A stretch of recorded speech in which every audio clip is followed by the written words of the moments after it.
Teemo. I mean, Vile Feast, respect Teemo. Respect Teemo. Am I respecting Teemo? Am I keeping Vile Feast? Whatever. I don't think I respect Teemo. I think keeping Vile Feast is just a bad play there. Another day in the field. Like, why did I just keep Vile Feast?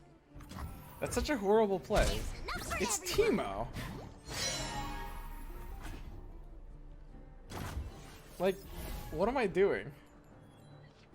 God, I am tired. I would love it if he had multiple Teemos, though. That would be great.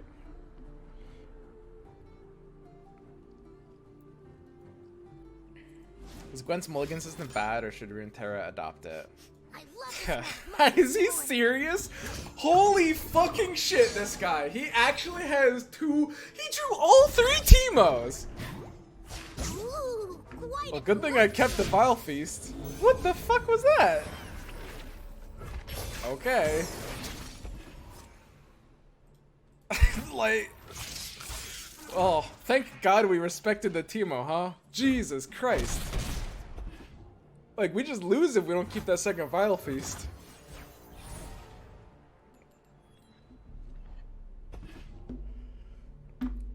Ship it. Send it my way, dude.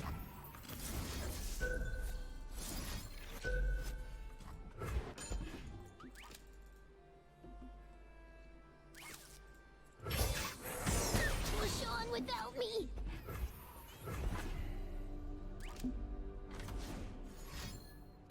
He drew.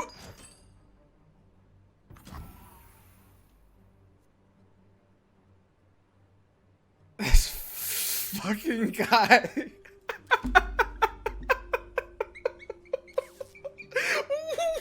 What? This is holy shit. This guy's serious. Fucking draws 3 Teemos in the opening hand. He's running Mist's Call. This is like the true Teemo build around. The absolute legend, dude. Holy shit. I've never seen anything like it.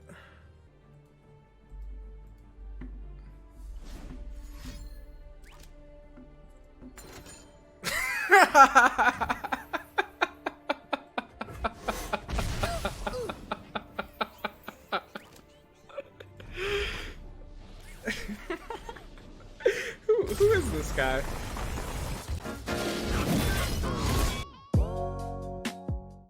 But I think that the most important thing to understand about, so someone was in chat saying like, you know, auto full to Avalanche, bad deck, or something to that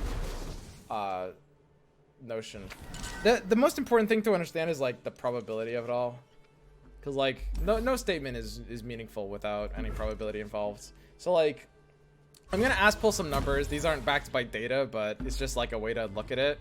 So let's say failure decks are representing approximately 33% of ladder, which is, I think, like pretty much assuming equal representation, it should be 33%. So failure decks are representing 33% of ladder, and I mean, Butcher is like hilarious to draw here. And when failure decks are 33% of ladder, opponent, let's say it's equal representation between opponents running 2 Avalanche or 3 Avalanche. So of that 33%, man, can I not attack here? It's kind of hard. Of that 33%, let's say it's 17% each ways for, you know, the 2 Avalanche version and the 3 Avalanche version, okay? So you've got 17% 2 Avalanche, 17% 3 Avalanche. Against the 2 Avalanche version, they're like 2 of, they're like fast enough for them to win the game off of it, assuming it is an auto win. Let's make that assumption. Assuming it is an auto win off of it, they're drawing it fast enough to win the game off of it about 40% of the time. If it's a 3 of, it's about 55% of the time, right? So you run the numbers, and it's like, yes, 17% of 40%, sure. That's like an quote-unquote auto lose. And yes, 17% of 55%, yes, that's again, air quotes, auto lose. Yeah, the counter skitter I think is just too valued in here. And the problem is like at the end of the day, it's like it ends up being a pretty small percentage, because even when you're against the Avalanche players, like it's pretty close to a 50-50 whether they've drawn it or not, right? I've just demonstrated that. I guess I haven't like pulled up the math. I guess I could just pull up the like a hypergeometric calculator. I'll do that next time. I've already finished my spiel.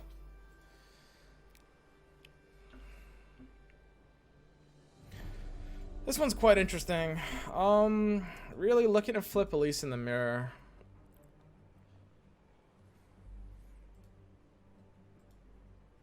I mean, hapless and horror is good and threatens the brothers bond. I think I don't have like keeper combo viability right now.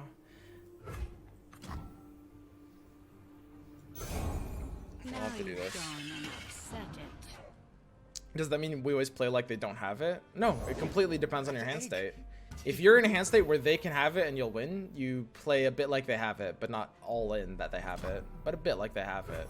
If you're in a game state where you can't win if they have it, which does happen sometimes against Avalanche decks, your hand's like, okay, my hand's not good enough that, yes, an Avalanche will auto-win against this hand.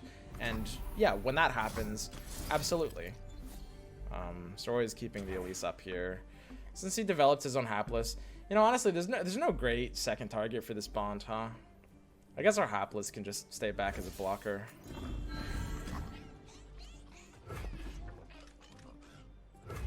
But yeah, Elise is a bit vulnerable to getting blocked out. If I attack with this, he can't block it because it'll flip my Elise. So I'm basically getting in 3 free chip. And I mean, I value the spider tag more than him. Nice. But I mean, basically the thing to understand is that the game is a lot more complex than deck bad loses to Avalanche. There's like, I mean, there's a lot of probability going into how to like min-max win rates and stuff like that. So attacking with the hapless means I can't block the Elise for fear of Brothers Bond. We gotta be pretty careful of his of his options here. So this looks like a fine block, and I'm pretty happy with this block too. The odds that he's on Brothers Bond is actually quite high. Maybe it's actually like this instead, so that he has to like get a worse Brothers Bond. 11. I mean, there's obviously some crazy hand that just kills me right now, but I think you can't play around anything like that extreme. I don't know, I could also put the horror in front of the 1/1 as well. The thing is, we don't really have spiders coming from hand, and I really do want to flip the Elise. I think it's too important. I think I can afford to be threatened to 11. It's like, yes, if his hand is literally 3 Mark of the Isles and Brothers Bonds, then we'll lose. Yeah, so we put him on the Brothers Bond. We made a better block because of it, which is nice. And now we're just gonna chill, let this happen, go down to 9, real casual like, develop 1 spider, lose 1 more, and then we've got the flipped Elise that I think is our win condition. I don't know. It's definitely like, it's a bit, it's a bit of a commitment to flip the Elise here. Okay, so we can get the free draw too, but I'd rather enable the keeper value since we don't have a keeper trigger, so let it through. And we've got like a pretty good, like keeper glimpse play feels a lot better now that he's tapped out for Vile Feast, and we've got a pretty happy crowd favorite coming in next turn. So I feel good here. I don't think he can really do a lot.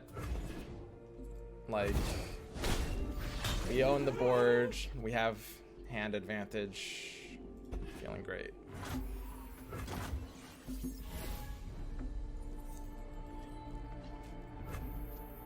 Will we want Transfusion? Transfusion can counter Vile Feast? I think I'm more likely to just develop wider. Just the Elise plus crowd just seems like the too easy play here. No reason to keep mana up when we can do this instead. Just has to be better. Is Vile Feast not in this list anymore? It's a 3 of. It's very good. So we got the wider board, tanked a bit of life, but we should be fine here. That's the thing about Mark of the Isles, by the way. I think that's what makes Mark of the Isles and other tricks like kind of strong, because like when you're going to block, you basically should always assume the opponent doesn't have like the weird 3 Mark of Isles hand. You basically can't assume, you have to assume that they don't have that, because you have to keep you can't like trash your blocks just to play around that fringe scenario.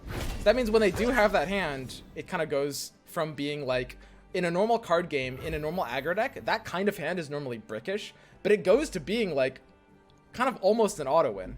Like drawing too many marks can kind of force them into like taking, you know, a probabilistic stance that will fail.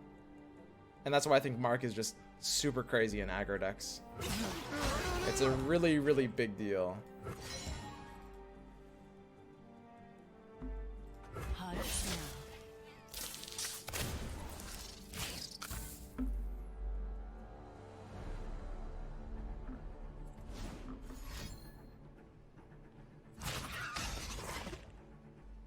This is his own mark or something.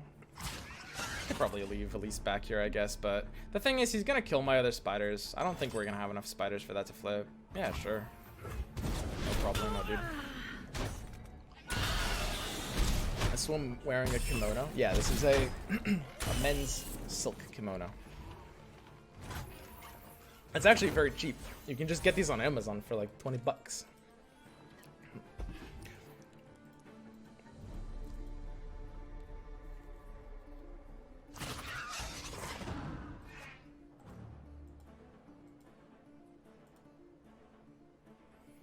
Okay, and now, because it's our lose condition, suddenly we will put him on that extreme hand.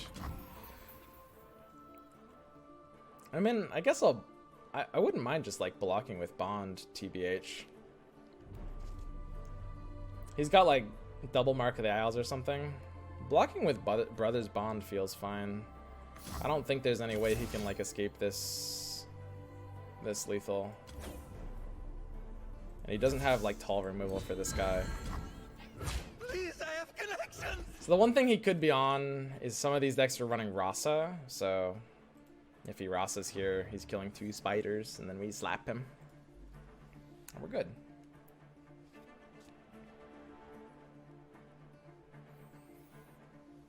If you're on Rasa, you just snap this through.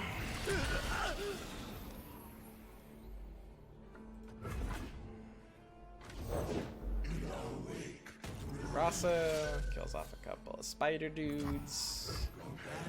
I'm feeling pretty good about this, but yeah, I mean, I guess he could have a super crazy hand. We'll see. I've got what I would consider to be a pretty good hand in this spot.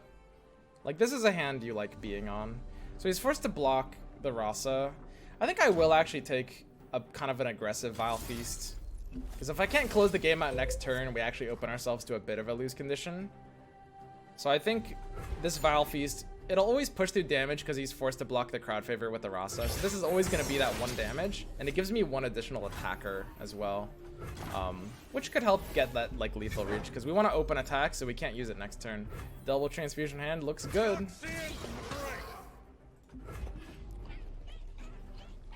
So if he's got like crazy Mark of the Isles, he could maybe get it in here.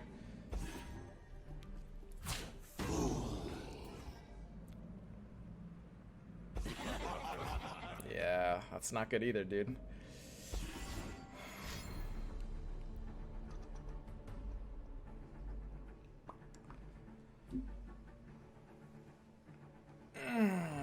Yeah, I really like the transfusion in this deck. He's got the Whirling Death, which is pretty good.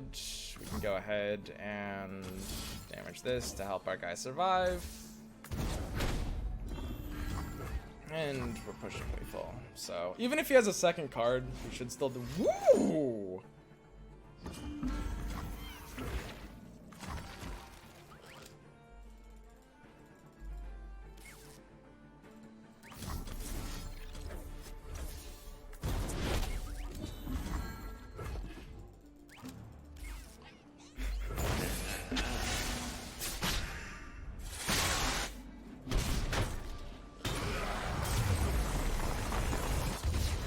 Yeah, I quite like this version of the deck. I quite do. I think it's I think Transfusion's very pog. I really hate unit-based finishers. That's the thing. Like that's where I'm at basically with this deck right now. Like Darius is fine as a unit, but I don't want my finisher to be in unit form. I want to open attack, deny them the ability to play anything at slow speed, and basically like rush them down like that. Because like when you look at Darius, like let's compare Decimate to Darius. Like basically what Decimate's saying is it has to be better than the differential between Darius and the value of their slow play, right? And that's like that margin, the margin between the power level of two cards is like, that's a big deal, right? Like when you look at it that way, like when I play Darius as a finisher, I'm allowing you an extra turn to play something, and that's so huge. So what your play is going to be a bit weaker than my Darius, but is it going to be a Decimate weaker than my Darius? It depends. Sometimes not, right? So like, I'm not saying this as a proof that Darius is bad. I don't like Darius in this deck, and I think he's fine as a one of personally. I'm just explaining like how I see it. Why aren't you playing Might as a finisher? Because I tend to not need Overwhelm here. I was running like one of Might before, but I kind of like the flexibility of Transfusion and Mark of the Isles better than Might. Yeah, I'm totally down for Might. I was running like one Might before. The problem with Might is I just ended up feeling like there were too many situations where like they're usually not blocking big units that don't already have Overwhelm. Because our big unit is crowd favorite and like our best unit apart from that is like maybe 4 attack at least, which sometimes matters for. Like I'm already down to 2 mark because we have the Transfusions, and I could see going up to 3, but I think I would put it back in the Mark over the Might. Basically, the reason that I would say that the thing about Mark and Might is that they can be used as finishers, but they're not unusable when you're in a spot, or sorry, they are unusable, almost always unusable. There's a few, but they're almost always unusable in spots where you're fighting for the board, which is really important. So I place a premium on finishers that can push for that reach potential and also help the board fight.